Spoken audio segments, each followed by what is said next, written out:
Hey everyone, and welcome back. We're diving deep today into success, personal transformation, really kind of getting into the mindset and strategies you need to achieve massive success, especially when we talk about finances. And to help us out, we're going to be unpacking a talk by Bob Proctor, Oh, yeah, Bob Proctor. an absolute legend in motivational speaking and success coaching. And it's incredible because he went from cleaning offices to building a multi-million-dollar business. It all started with like a mental shift, right? It really is amazing. Like he started with nothing, no money, no fancy degree. He was actually drowning in debt. Yeah, he was deep in debt. I think he even mentioned at one point having to borrow money just to put gas in his car. Wow. Can you imagine? This is a guy who would later become a multimillionaire struggling to afford gas. It's mind-blowing. It really is. It makes you think about how much our mindset shapes our reality. Yeah.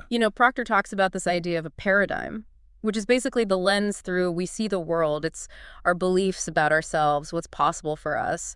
It's like our personal operating system. Exactly. He was convinced he was destined for a life of struggle. And look what happened. That's exactly what he got. Until he met this mentor. Oh, so this mentor changed everything. Completely changed his trajectory. This mentor introduced Proctor to the idea that you could change your results by changing your thinking. Like upgrading your operating system. Totally. Suddenly, he was seeing the world in a whole new light. And this was the spark. It ignited his fascination with personal development and the power of the mind. Someone handed him the keys to unlock his potential. Sounds like a real turning point. What happened next? This led Proctor to devour books on success, especially Napoleon Hill's classic, Think and Grow Rich. Oh, yeah, that's a classic. This book is based on interviews with 500 incredibly successful people, and it basically lays out the blueprint for achieving extraordinary results. It's like having 500 mentors in one book. Well, Proctor's deep in debt, barely making ends meet, and he stumbles upon this book that's like a cheat code for success. What happened next? Did he actually use it? He did. Oh, he did. He did. He went from making $4,000 a year while being $6,000 in debt to earning over $1 million annually in just a few years. Right. That's the power of taking knowledge and actually applying it. Wow, that's incredible. Did he mention anything about mentors? Because it sounds like they played a huge role in his journey. Oh, they did. Yeah. He emphasizes how crucial mentors are, and he learned from his own mentor, Ray, that our beliefs are based on evaluations we make. The key is that we can reevaluate those situations and actually change our beliefs, leading to a dramatic change in our outcomes. It's about taking control of how we perceive things and rewriting the narrative in our minds. It's like choosing to see the world through a new set of glasses. Exactly. Okay, so finding a mentor, someone who's already achieved what you desire, can really help you shift those beliefs and accelerate your own growth. It's like having an experienced guide to help you navigate uncharted territory. You got it. What other powerful shifts did Proctor experience along his journey? Well, he realized that simply wanting something isn't enough. It's like wishing on a shooting star. It's nice, but it doesn't really get you anywhere. You have to pair your desires with disciplined action. He had this powerful saying, when you really want something, you will always find the money for it. Ooh, that's good. How often do we let perceived financial limitations dictate our actions instead of fueling our aspirations? That is a powerful question.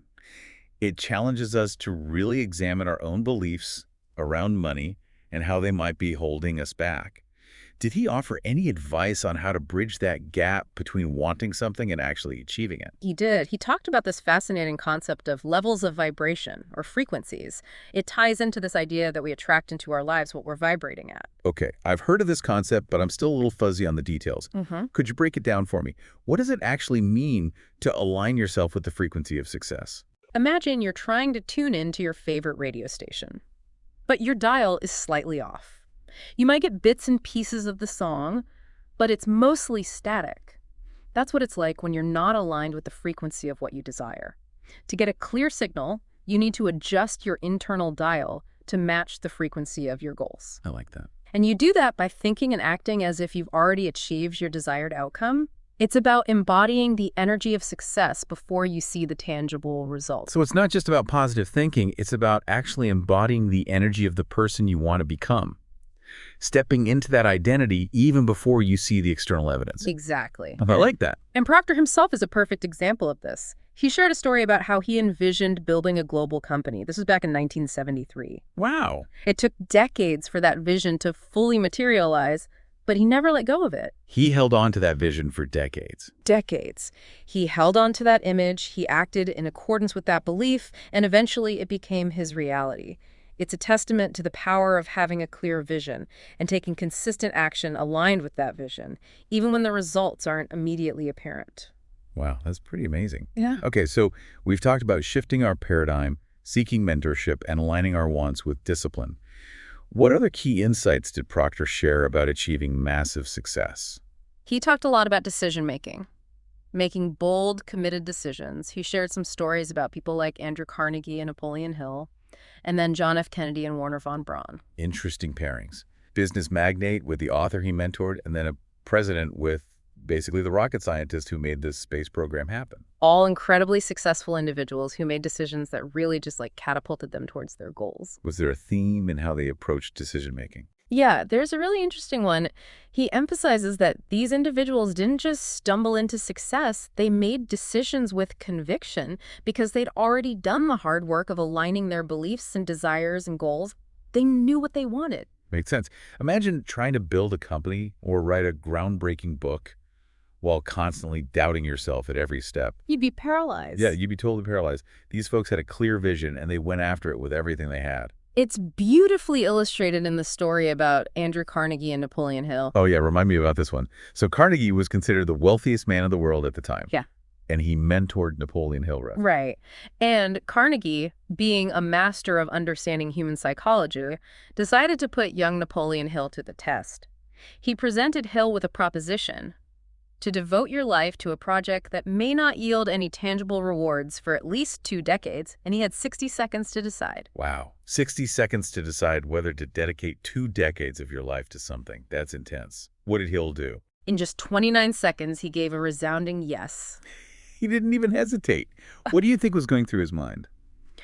I think Carnegie understood that deep down Hill already possessed that burning desire to unlock the mysteries of success. Yeah. And I think the short time frame just forced him to cut through any lingering doubts and make a firm commitment. And that led to the creation of Think and Grow Rich, which we talked about earlier, played a massive role in Proctor's journey to success. It's all coming full circle. Exactly. And then there's another great example, the conversation between John F. Kennedy and Wernher von Braun, the genius behind the American space program. Oh. So Kennedy, with his sights set on the moon, poses this seemingly impossible question. What will it take to build a rocket capable of safely transporting humans to the moon and back to Earth? It's a big question. And you know what von Braun's response was? The will to do it. Wow. Just 10 seconds, and he conveyed the core principle that propelled humanity to achieve this incredible technological feat. 10 seconds. To basically sum up the key to achieving what seemed like an impossible dream. It's really mind-blowing to think about the power of belief.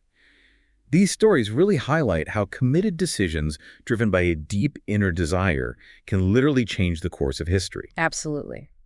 And Proctor digs deeper into this concept, explaining that it all boils down to aligning yourself with the right frequency or vibration. Remember that radio analogy? Oh yeah, turning your inner dial to match the frequency of your goals. So if you want to manifest success, you need to shift your thinking, your actions, your entire being to be in resonance with what you're aiming to achieve. So it's about becoming the person who already embodies those qualities and operates at that level of success. Precisely. So how can someone who's maybe struggling financially act as if they're already successful? It's about shifting your internal state to match your external goals. Remember, your subconscious mind doesn't distinguish between what's real and what's imagined.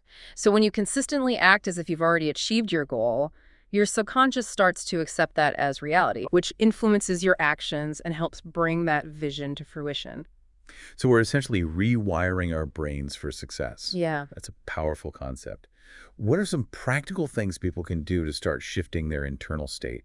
One of the most powerful tools Proctor recommends is affirmations. Affirmations, okay. And we're not just talking about repeating empty phrases.